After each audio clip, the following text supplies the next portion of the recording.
대한민국 민주주의의 위대함은 헌법이라고 하는 그 자체에 있는 게 아니라, 제도에 있는 게 아니라 그 제도를 가지고 사는 우리 국민 스스로의 위대함이죠. 억압을 하면 포기하고 좌절하고 굴복하는 게 아니라 결국 그걸 이겨내요. 역사에서 그렇게 보여졌던 거죠. 정말 진정한 의미의 민주적 국가를 훼손하려는 그들의 시도에 대해서 끊임없이 저항해 왔어요. 이번에도 저항한 거죠. 강력한 무력을 동반한 현실적 권력을 끌어내렸지 않습니까? 저는 우리 국민들의 이 위대함이 대한민국의 위대함의 원천이라고 생각해요. 아마도 세계사에 남을 일이 될 겁니다. 그런데 겨울이 너무 길고 깊었어요. 근데 그 길고 깊은 겨울을 결국은 우리 국민들이 깨고 나오는 중이잖아요. 아마 겨울이 깊었던 것처럼 봄은 더 따뜻하겠죠. 네. 따뜻한 봄날을 한번 꼭 만들었으면 좋겠습니다. 영원할 것 같던 그 겨울도 가고 이제 봄이 옵니다. 더 아름답고 더 따스한 봄을 우리의 두 손을 함께 잡고 함께 만들어 갑시다. 희망의 대한민국 바로 우리의 손으로 확실하게 만들어 갑시다. 여러분 고맙습니다.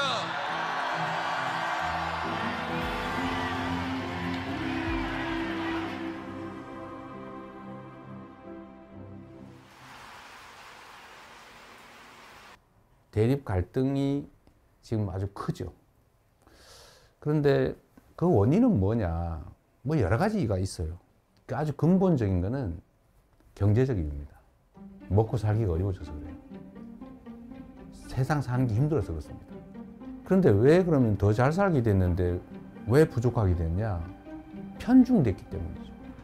소위 양극화, 불평등, 격차. 이게 너무 커졌어요. 우리 사회가 총량으로는 과거보다는 더 많은 걸 가지고 있게 됐는데 개별적으로 보면 그게 너무 많이 한 군데 몰려 있습니다. 근데 이게 이제 사실은 갈등의 원인이죠. 지금 우리 경제는 여러 면에서 일종의 사면초가 같은 상태 같습니다. 전 세계적으로 성장률 전체가 떨어지고 있어요. 그리고 경제는 사실 민간 영역만으로는 제대로 유지 발전되기 어려워요. 정부 영역의 역할이 중요한데 지금 거의 3년 동안 정부는 경제를 방치해뒀죠. 이제는 첨단 과학기술에 대한 투자가 중요한 시대가 됐습니다. 근데 문제는 과학기술의 수준이 너무 높아져가지고 개별 기업들이 감당할 수 없는 상황이 됐어요. 그래서 정부 단위의 인력 양성, 또 대대적인 기술 개발, 연구 개발 투자, 스타트업이나 벤처에 대한 대규모 투자. 또 그렇게 하면 다시 또 살아날 수 있습니다. 우리 너무 좌절할 필요 없는 거죠.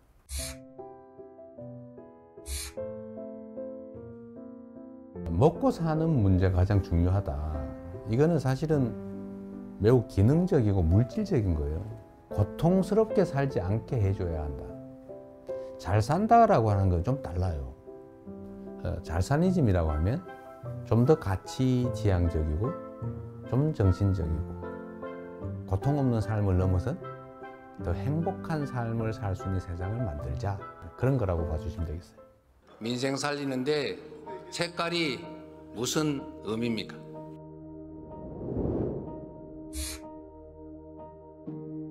정치라고 하는 것은 현장이죠.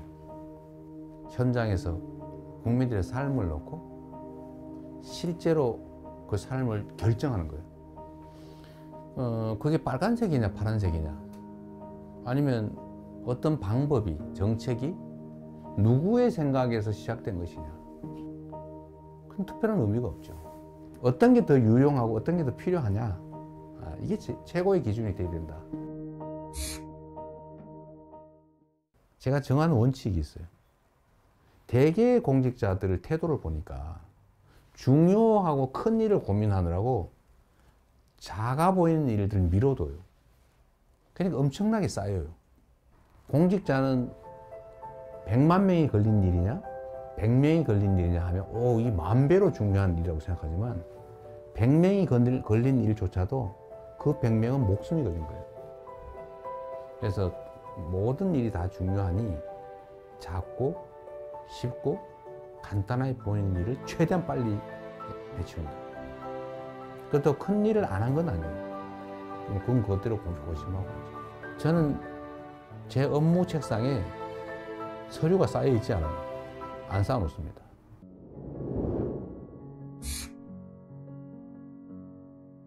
재난이나 아니면 사회적 위기 때 피해를 입는 것은 힘겹고 못 살고 어려운 사람 순이에요.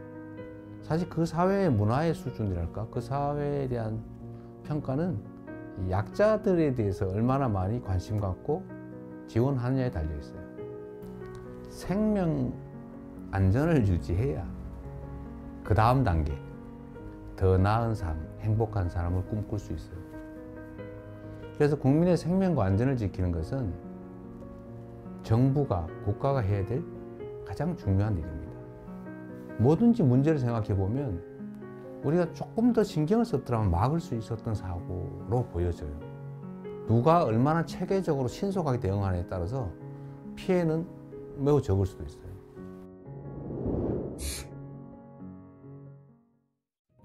현실적으로 보면 우리가 한미동맹 매우 중요하고 또 한미일 협력관계도 매우 중요하죠.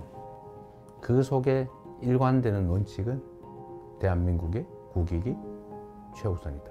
거기에 따라 판단하면 되겠죠. 경쟁할 영역은 경쟁하고 협력할 영역은 협력하고 또 서로 갈등할 영역은 잘 조정하는 거죠. 특히 이제는 국가 간 경쟁이 사실 기업 간 경쟁과 거의 같아졌습니다. 그래서 기업과 정부의 역할 분담, 협력이 정말로 중요해요. 특히 국제 경쟁에서는 반드시 필요한 부분입니다.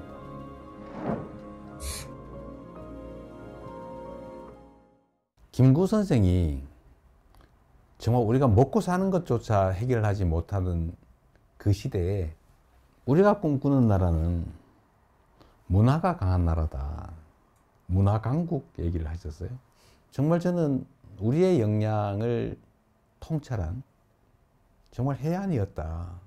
지금 문화 영역에서는 정말 세계를 상당 부분 선도하고 있지 않습니까? 그럼 우리 K컬처, 한류라고 보통 부르지 않습니까?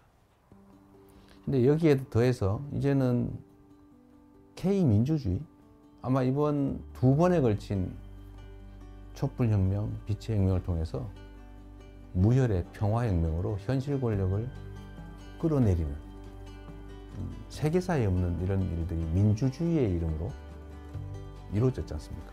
정말로 위대한 민주주의의 힘을 보여준 거죠. 대한민국이 세계를 선도하는 여러 영역들이 있다고 봐요. 저는 이런 것들을 K 이니셔티브라고 좀 통칭하고 싶습니다.